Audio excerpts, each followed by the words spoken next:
Hello दोस्तों, Chaurasia agree classes में आप सभी का स्वागत करता हूँ। तो ये हमारी आज दूसरी क्लास है जो यूपी जीके या यूपी स्पेशल जो यूपी गवर्नमेंट एग्ज़ाम के लिए तैयारी कर रहे हैं उनके लिए बहुत लाभकारी होने वाली है क्लास। तो आज हमारा दूसरा सेशन है। तो इसके पहले हमने बात की है उत्तर प्रदेश की स्थापना और उसका नामकरण कब कब हुआ और उसकी राजधानियों के बारे में हम बात कर चुके हैं। तो आज हमारा जो टॉपिक आ रहेगा वो उत्तर प्रदेश का विभाजन है, यानी उत्तर प्रदेश का विभाजन कब होता है। तो उत्तर प्रदेश का विभाजन 9 नवंबर 2000 को होता है। नवंबर 2000 को होता है, जिसमें से उत्तर प्रदेश से 13 जिले काटकर उत्तराखंड की स्थापना होती है। उत्तराखंड की स्थापना होती है। और इसका पुनर्गठन कब होता है? उत्तर प्रदेश का पुनर्गठन, अब लिखिए, उत्तर प्रदेश का पुनर्गठन कब होता है? उत्तर प्रदेश का पुनर्गठन उत्तर प्रदेश का पुनर्गठन 1 नवंबर 1956 को होती है। 1956 को उत्तर प्रदेश का पुनर्गठन 1956 को होता है, जब फजल अली आयोग की रिपोर्ट आती है तब। तो यहाँ तक तो आप लोगों का सब क्लियर होगा। और उत्तर प्रदेश को किस किस नामों से बोला जाता है या जाना जाता है? तो यूपी को या उत्तर प्रदेश को कह सकते हैं बागों का शहर, आमों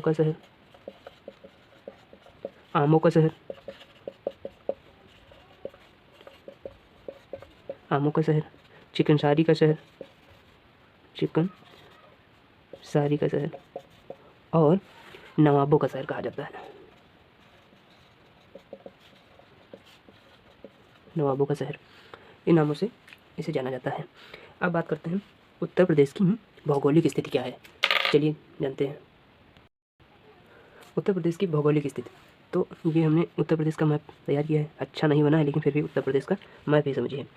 तो यहाँ पे एक बात समझिए, जो ये पॉइंट है हमारा, ये उत्तर प्रदेश का उत्तरी जिला यहाँ पे कौन सा है? सहारनपुर, ठीक। और यहाँ पे ये यहाँ पे एक पॉइंट है, यहाँ पे ये पड़ जाता है हमारा सबसे पश्चिमी जिला, उत्तर प्रदेश का सबसे पश्चिमी जिला शामली। ये शामली हो गया, ठीक। अब यहाँ पे सबसे देखिए, ये सबसे दक्षिणी जिला हमारा उत्तर प्रदेश का हो जाता है, तो वो क्या है? सोनभद्र। और फिर यहाँ पे देखिए हमारा सबसे पूर्वी जिला पड़ जाता है, ये हो जाता है बलिया। ये हमारा सबसे उत्तरी जिला सहारनपुर, सबसे दक्षिणी जिला सोनभद्र, सबसे पश्चिमी जिला शामली, सबसे पूर्वी जिला बलिया। तो ये हमारे जिले हैं। अब इसका हम देखते हैं कि अक्षांशीय विस्तार क्या है। जो यूपी का अक्षांशीय विस्तार,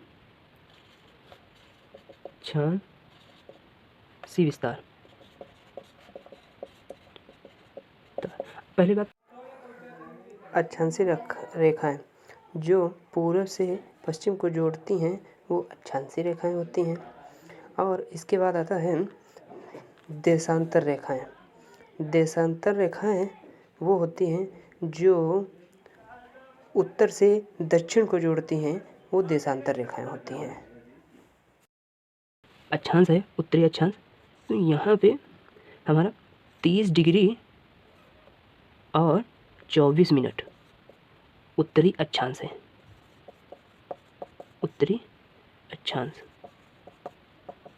ठीक। और यहाँ पे देखिए सोनभद्र, ये यहाँ पे आ जाता है 23 डिग्री 52 मिनट उत्तरी अक्षांश। और यहाँ पे पूर्व की ओर देखें देशांतर में, तो यहाँ पे आ जाता है 84 डिग्री 39 मिनट, ये पूर्वी देशांतर, ठीक। और यहाँ पे आ जाता है हमारा 77 डिग्री 5 मिनट, पूर्वी देशांतर। तो ये आपके एग्ज़ाम में पूछ सकता है एक बार कि यूपी में अक्षांशीय रेखाएं कितनी गुजरती हैं। तो यूपी में अक्षांशीय रेखाएं 8 गुजरती हैं, यूपी से अक्षांशीय रेखाएं 8 गुजरती हैं। तो यहाँ तक तो आपको बात समझ में आई होगी। अब बात करते हैं यूपी का क्षेत्रफल क्या है। तो इसकी क्षेत्रफल, उत्तर प्रदेश का क्षेत्रफल, उत्तर प्रदेश का क्षेत्रफल 2,40,927 या 28 2,40,927 या 28 कह सकते हैं, क्योंकि किसी किसी किताब में 27 भी दिया है, 28 भी दिया है। तो यहाँ तक तो आपको क्षेत्रफल समझ में आया होगा। अब बात करते हैं किलो स्क्वायर मीटर। ठीक, मील में कितनी लंबाई है, वर्ग मील में देख लेते हैं। वर्ग मील में है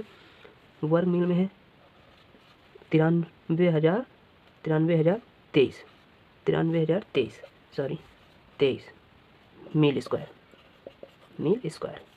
तो ये तो हम उत्तर प्रदेश का क्षेत्रफल देखें। फिर अब इसके आगे की बात करते हैं क्या है। अब बात करते हैं उत्तर प्रदेश का क्षेत्रफल में स्थान कौन सा है। तो उत्तर प्रदेश का क्षेत्रफल में स्थान चौथा आ जाता है, चौथा। अब बात करते हैं कि जो उत्तर प्रदेश है वो भारत के क्षेत्रफल का कितना परसेंटेज है। तो वो भारत के क्षेत्रफल का, यहाँ बात करते हैं भारत के क्षेत्रफल का 7.33% है, 7.33% है। और क्षेत्रफल में पहला स्थान किस राज्य का है, दूसरा स्थान किस राज्य का है, तीसरा स्थान किस राज्य का है, ये भी जान लेते हैं। पहला स्थान आ जाता है राजस्थान, दूसरा स्थान आ जाता है मध्य प्रदेश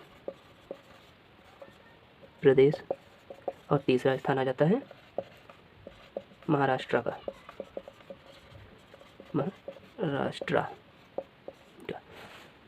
तो क्षेत्रफल के हिसाब से उत्तर प्रदेश का चौथा स्थान हो जाता है और भारत के क्षेत्रफल का 7.33% इसका योगदान रहता है। तो अब हम बात करते हैं उत्तर प्रदेश की जनसंख्या। 2011 की जनगणना के अनुसार उत्तर प्रदेश की जनसंख्या 19.98 करोड़ थी, जो भारत में प्रथम स्थान उत्तर प्रदेश का था। प्रथम स्थान जनसंख्या की दृष्टि से उत्तर प्रदेश का प्रथम स्थान है।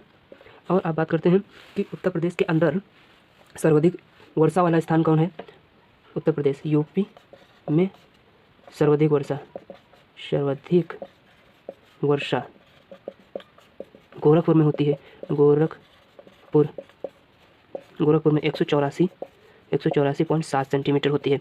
और सबसे कम वर्षा ये उत्तर प्रदेश में सबसे कम वर्षा ये होता है मथुरा। जब हम आपको जलवायु उत्तर प्रदेश की कराएंगे तो बताएंगे कि मथुरा में किस कारण सबसे कम वर्षा होती है। तो मथुरा में 54.4 सेंटीमीटर वार्षिक वर्षा होती है। और फिर देखते हैं उत्तर प्रदेश में, यूपी में सर्वाधिक गर्मी किस स्थान पे पड़ती है, गर्मी। तो सर्वाधिक गर्मी पड़ती है आगरा में